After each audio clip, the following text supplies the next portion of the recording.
Hello everyone, thank you for being here. Today I will presenting our research on the design of high-throughput crystal fiber post-quantum cryptography hardware for IoT application. This work was developed by myself, Adi Wijayanto, alongside with Dr. Nabihah Binti Ahmad. We represent the Faculty of Electrical and Electronic Engineering at University Tun Hussein on Malaysia. And I also come from Indonesia, from Universitas 11 Maret, Surakarta.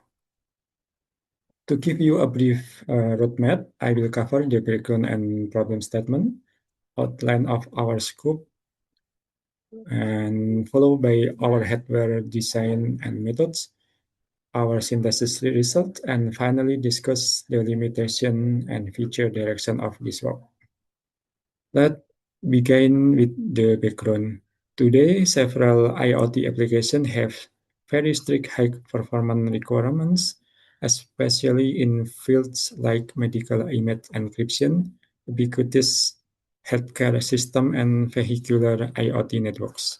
Simultaneously, we are facing a looming security threat. The rapid advancement in quantum computing is raising the importance of better digital security standard. Quantum computer will soon be capable of breaking current encryption, which is why we must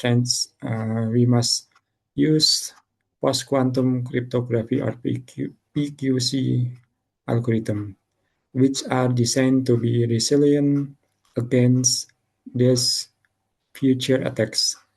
To address this, the National Institute of Standards and Technology, or NIST, recently standardized crystal fiber as a primary PQC algorithm, noting that it performs well across software, hardware, and hybrid environment. This brings us to our primary problem statement. How do we design a hardware implementation of the crystal fiber algorithm that achieves high throughput while maintaining a reasonable hardware area utilization? In terms of scope, our work focuses on a pure hardware ASIC implementation of the crystal fiber algorithm. Our top-level modules consist of the three primary phases of the algorithm: key generation, encryption, and decryption. We implement the core mathematical operation required by Kyber, including the forward and inverse number theoretic transform, hash function, metric generation, center binomial distribution, polynomial arithmetic, and data serialization. All of this is orchestrated using a finite state machine. This control logic to seamlessly manage the data flow between these complex mathematical operations. For today's presentation, I will focus specifically on our key generation module. The primary goal of this module is to generate a public key and a secret key derived entirely from an initial seed. The main operation flows sequentially. First, we perform seed expansion by hashing the initial seed using SHA-3 512 to generate metric A. Then we do vector sampling, where we use the CBD or central binomial distribution module to generate vector S and error vector E. We then convert this vector into the number theoretic transform domain.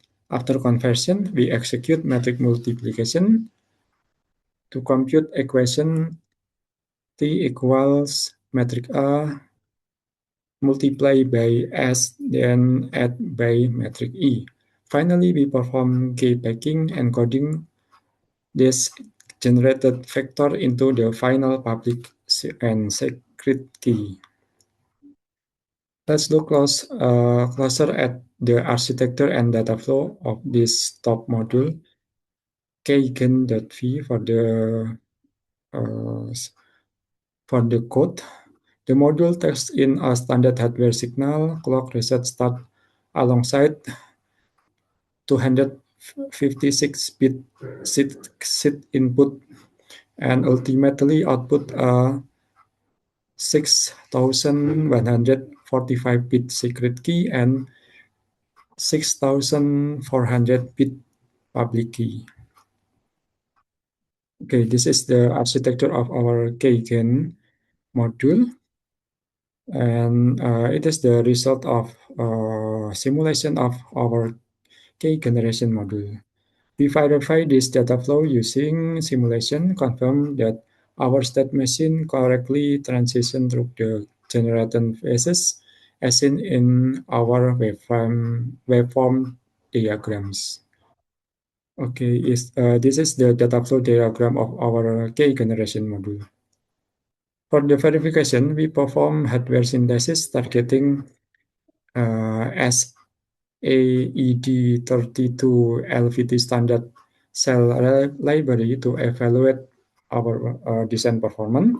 Our synthesis results show that the design meet teaming requirement with critical path select at 0 nanosecond, operating at clock period of 3 nanosecond, which translates to a maximum clock frequency 333.33 megahertz. The total cell area for the design is approximately 2.51 million. In terms of performance, the key generation latency is 16,647 cycles. Okay, and by dividing our maximum frequency of 333 megahertz by this latency, we achieve a high throughput of 20,035 key generation operation per second. And when we translate this throughput to bit, we can get the throughput is 261.3 megabit per second. Well, these initial results are highly promising for high throughput IoT application. We do acknowledge some current limitation. At this stage, only the baseline architecture has been implemented. Furthermore, the detailed synthesis result and area analysis for encryption and decryption modules are not yet present in this current scope. Moving forward, our future work will focus heavily on optimization.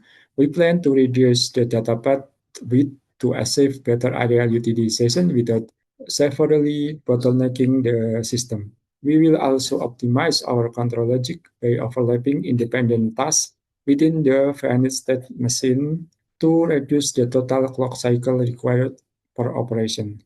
Applying parallelization to these independent tasks will be our primary focus.